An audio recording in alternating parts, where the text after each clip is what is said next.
మన తెలంగాణలో మొట్టమొదటి ఫ్యాక్టరీ అవుట్లెట్ మన ముకుంద జ్యువెలర్స్ లో లైట్ వెయిట్ ఆభరణాలు కలెక్షన్స్ ఎన్నెన్నో అన్ని జ్యువెలరీస్ పై VA కేవలం 2 to 12% మాత్రమే. విచ్చేయండి ముకుంద జ్యువెలర్స్.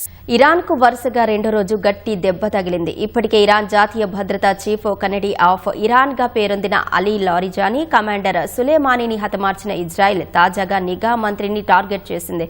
ఐడీఎఫ్ దాడులో ఇరాన్ నిఘా మంత్రి ఇస్మాయిల్ ఖతీబ్ మృతి చెందినట్లు ఇజ్రాయెల్ రక్షణ మంత్రి కర్జ్ ప్రకటించారు. అమెరికా ఇజ్రాయెల్ దాడిలో ఇప్పటి వరకు ఇరాన్ సుప్రీం లీడర్, రక్షణ మంత్రి సహా 9 మంది కీలక నేతలు మృతి చెందారు. హోర్ముజ్ జలసంధికి సమీపంలోని ఇరాన్ క్షిపణి కేంద్రాలపై బంకర్ బస్టర్ బాంబులతో అమెరికా విరుచుకుపడింది. ఇజ్రాయెల్ వరుసగా రెండో రోజు ఇరాన్కు చెందిన కీలక నేతలే లక్ష్యంగా దాడులు చేపట్టింది. ఇప్పటికే ఇరాన్ జాతీయ భద్రతా చీఫ్ కెనడీ ఆఫ్ ఇరాన్ గా పేరొందిన అలీ లారిజానీ, కమాండర్ సులేమానీని హతమార్చిన ఐడీఎఫ్ తాజాగా నిఘా మంత్రి ఇస్మాయిల్ ఖతీబ్ ను టార్గెట్ చేసింది.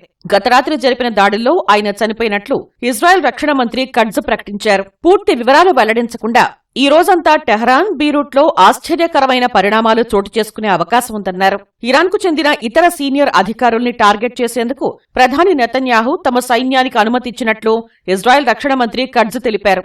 అయితే ఇరాన్ నిఘా మంత్రి ఖతీబ్ మృతిని ఇరాన్ అధికారికంగా ధృవీకరించాల్సి ఉంది.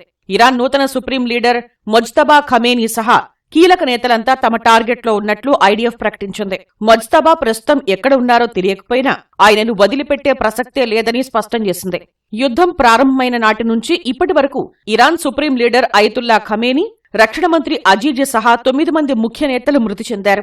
ఏప్రిల్ మొదటి వారంలో వచ్చే పాసోవర్ పండుగ సమయంలోనూ సైనిక చర్య ఆగదని, ఇజ్రాయెల్కు ముప్పుగా భావించే ప్రతి ఒక్కరిని అంతం చేస్తామని ఐడీఎఫ్ పేర్కొంది. మరోవైపు ఐడీఎఫ్ దాడులతో లెబనాన్ దద్దరిల్లుతోంది. సెంట్రల్ బీరూట్ లో బాంబుల వర్షం కురిసింది. హెజ్బొల్లాకు చెందిన 80 లక్ష్యాలపై దాడులు చేపట్టినట్లు ఐడీఎఫ్ ప్రకటించింది. ఈ దాడుల్లో 12 మంది మృతి చెందగా బచౌరాలో ఓ భారీ భవనం కుప్పకూలింది.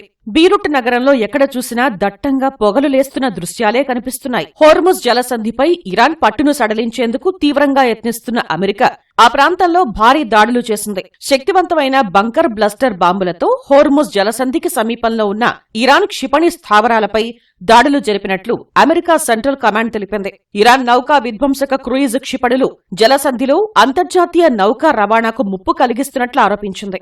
దక్షిణ పార్స్ ఫీల్డ్లోని సహజ గ్యాస్ కేంద్రంపై దాడి జరిగినట్లు ఇరాన్ ప్రకటించింది.